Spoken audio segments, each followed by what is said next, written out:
بسم اللہ الرحمن الرحیم۔ محترم ناظرین السلام علیکم۔ آج میں اللہ سبحانہ تعالیٰ کا نام الکریم لے کر آپ کی خدمت میں حاضر ہوئی ہوں۔ الکریم عزت والا، الکریم وہ جو بہت کرم کرنے والا، نہایت فیاض، ایسا کریم جو الاکرم بھی ہے، یعنی اس سے بڑھ کر کوئی اور کرم کر ہی نہیں سکتا، فضل کر ہی نہیں سکتا۔ کریم کا لفظ فیاض اور سخی کے معنی میں بھی استعمال ہوتا ہے۔ کریم وہ ہے جو عزت والا ہے، وہ جو عزت دینے والا ہے۔ اللہ تعالیٰ نے جو کچھ ہمیں دیا ہے وہ بغیر کسی معاوضے کے دیا ہے۔ وہ جو دے کر خوش ہوتا ہے، وہ لینے والے کے شکر کرنے پر اس کا قدردان ہوتا ہے اور اس کو مزید نوازتا ہے۔ وہ جو خود دیتا ہے اور پھر دینے کے بعد جس کو ملتا ہے اس کی تعریف بھی کرتا ہے۔ مثلاً حضرت ایوب علیہ السلام، انہوں نے اپنی تکلیف پہ صبر کیا، اس صبر کی توفیق اللہ تعالیٰ نے ان کو دی، لیکن جب انہوں نے صبر کیا اللہ کی دی ہوئی توفیق سے تو اللہ تعالیٰ نے ان کی تعریف فرمائی کہ کتنا اچھا بندہ، بہت زیادہ رجوع کرنے والا۔ اور یہ رجوع بھی دراصل اللہ تعالیٰ نے دی تھی، تو حقیقت یہ ہے کہ اللہ تعالیٰ سب کچھ دیتا ہے اور دینے میں اس کو کسی سے پوچھنے کی ضرورت نہیں ہوتی، کسی سے مشورے کی ضرورت نہیں ہوتی، اس کے اپنے فیصلے ہوتے ہیں اور دینے سے وہ راضی ہوتا ہے اور پھر دے کر احسان نہیں جتاتا بلکہ دے کر خوش ہوتا ہے، اور اس کو دیتا ہے جو اس کو مانتا ہے، اور اس کو بھی دیتا ہے جو اس پر ایمان ہی نہیں رکھتا، اس کو بھی دیتا ہے جو اس کا فرمانبردار ہے، اور اس کو بھی دیتا ہے جو اس کی نافرمانی کرتا ہے۔ یہ ہے الکریم۔ کیا ہے کوئی اس جیسا؟ کوئی بھی تو نہیں۔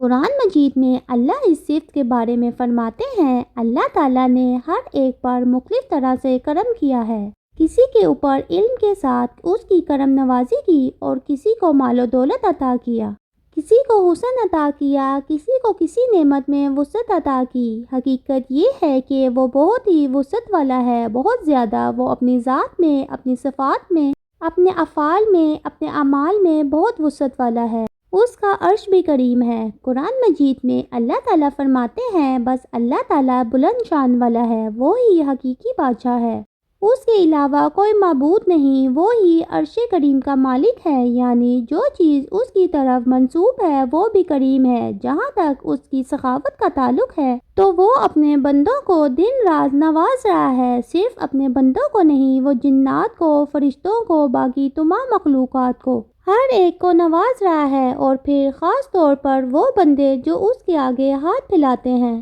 اس سلسلے میں ایک حدیث ہے، حضرت سلیمان رضی اللہ عنہ کہتے ہیں کہ رسول اللہ صلی اللہ علیہ وسلم نے فرمایا، بے شک تمہارا رب بہت بے حیا اور کریم ہے، کرم والا ہے۔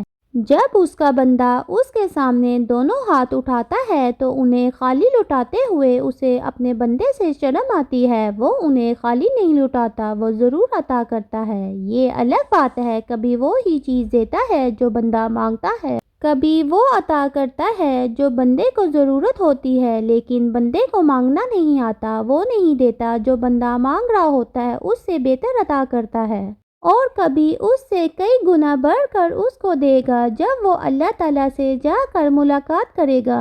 الکریم وہ ہستی ہے جس کے احسانات ان گنت ہیں۔ وہ فرماتا ہے، اگر تم اللہ کی نعمتوں کو گننے لگو تو گن نہیں سکتے۔ ہم تو جانتے بھی نہیں کہ ہمارا رب دن رات ظاہراً اور باطناً کس طرح ہم پر کرم نوازی کر رہا ہے، اور ہمارے گناہوں کے باوجود وہ ہمیں معاف کرتا چلا جاتا ہے۔ الکریم وہ جو خود بھی عزت والا ہے اور انسان کو عزت بھی دیتا ہے۔ سورۃ الفجر میں اللہ تعالیٰ فرماتے ہیں، مگر انسان کا حال یہ ہے کہ جب اس کا پروردگار اسے آزمائش میں ڈالتا ہے اور اسے عزت اور نعمت دیتا ہے تو کہتا ہے، میرے پروردگار نے مجھے عزت بخشی، اور اگر آزمائش میں ڈال کر اس کا رزق اس پر تنگ کر دیتا ہے تو کہتا ہے، میرے پروردگار نے مجھے ذلیل کر دیا۔ ہرگز نہیں، بلکہ تم یتیم سے عزت کا سلوک نہیں کرتے۔ یعنی اللہ تعالیٰ جب تمہیں بے پناہ نعمتیں دیتا ہے تو تم اپنے طرز عمل پر غور کرو، ان نعمتوں میں سے تم دوسروں کا حصہ کتنا لگاتے ہو، اور نہ مسکین کو کھانا کھلانے کی ترغیب دیتے ہو۔ یعنی اللہ نے تمہیں کھلایا، لیکن تمہارے ہاتھ سے جس کو اس نے کھلانا چاہا تم ان کے لیے اپنا ہاتھ کتنا کھولتے ہو۔ اور میراث کا سارا مال سمیٹ کر کھا جاتے ہو، یعنی حقداروں کو بھی حق نہیں دیتے اور مال سے بہت زیادہ محبت کرتے ہو۔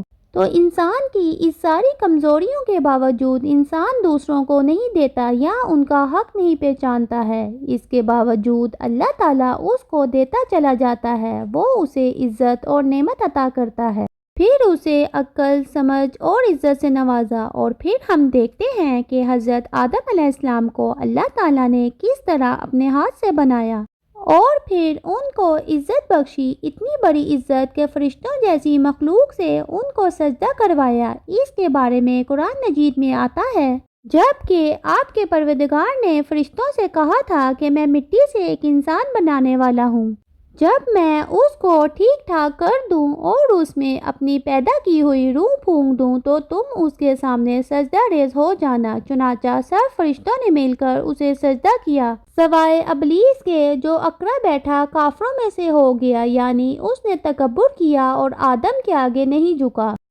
ایک طرف آپ دیکھیں اللہ نے آدم کو عزت دی اور فرشتوں سے سجدہ کروایا، اب آدم کی اولاد کو سوچنا چاہیے کہ وہ اللہ تعالیٰ کو کیا مقام دیتا ہے کہ اس کے آگے نہیں جھکتا۔ اللہ تعالیٰ اس بندے کو حقیقی معنی میں عزت دیتا ہے جو اللہ تعالیٰ کی عزت کو پہچانتا ہے اور اس کے سامنے سر جھکا لیتا ہے۔ پھر ایک اور جگہ پر فرمایا، پھر اسے درست کیا، اپنی روح پھونکی اور تمہارے لیے کان، آنکھیں اور دل بنائے، تم بہت کم شکر ادا کرتے ہو۔ یعنی اللہ نے تو تمہیں سب کچھ عطا کیا لیکن تم اپنے طور پر اس کی نعمتوں کی قدر نہیں کرتے اور اس کا حق ادا نہیں کرتے۔ پھر اللہ تعالیٰ نے انسان کو بہترین شکل و صورت عطا کی، فرمایا بلا شبہ ہم نے انسان کو سب سے اچھی بناوٹ پر پیدا کیا، سب سے خوبصورت پیدا کیا۔ یہ سب نعمتیں اللہ تعالیٰ کی عطا کردہ ہیں۔ پھر ہم دیکھتے ہیں اللہ سبحانہ تعالیٰ حضرت جبرائیل علیہ السلام کو بھیجتے ہیں پہلا پیغام دے کر۔ اس میں اللہ تعالیٰ اپنی اس صفت کا ذکر کرتے ہیں کہ پڑھو اپنے رب کے نام سے جس نے پیدا کیا، انسان کو جمے ہوئے خون سے پیدا کیا، پڑھو تیرا رب بڑا کرم فرمانے والا ہے، بڑا عزت والا ہے، یعنی اس بات کی طرف اشارہ کر دیا گیا اللہ تعالیٰ انسان کو علم کے ذریعے عزت بخشنے والا ہے۔ علم کی حقیقت میں علم کی جو فضیلت ہے اور علم کی جو قدر ہے وہ تمام چیزوں سے زیادہ ہے، جس کا اس آیت سے بھی پتہ چلتا ہے۔ اللہ تعالیٰ نے زمین کی ساری چیزیں انسان کے لیے بنائی، یہ کتنی بڑی عزت ہے۔ جب انسان اللہ تعالیٰ کی اس صفت کو معلوم کر لیتا ہے تو اس کے اندر بہترین اخلاق پیدا ہوتا ہے، اللہ سبحانہ تعالیٰ کو عزت دینے والا ہوتا ہے، اللہ کے حکم کے مطابق بندوں کو عزت دینے والا ہوتا ہے۔ اور پھر جہاں کہیں دنیا میں اسے کسی رسوائی کا سامنا ہو، کوئی پریشانی ہو، اللہ تعالیٰ کی اس صفت کے ساتھ اس سے مانگ بھی سکتا ہے کہ یا کریم اے اللہ تو مجھے دنیا اور آخرت کی ذلت سے بچانا، کیونکہ اللہ تعالیٰ ہی ہے جو انسان کی تکلیفوں اور غموں کو دور کر سکتا ہے۔ اور پھر خاص طور پر زندوں اور مردوں کے لیے عزت کی دعا کرنی چاہیے، کیونکہ نبی کریم صلی اللہ علیہ وسلم جنازے میں ایک دعا پڑھتے تھے جس میں خاص طور پر مرنے والے کے لیے بہترین عزت والے مقام کی بھی دعا کرتے۔ اللہ تعالیٰ ہمیں دنیا اور آخرت کی رسوائی سے بچائے اور اپنے محبوب بندوں میں شامل کر لے، آمین یا رب العالمین۔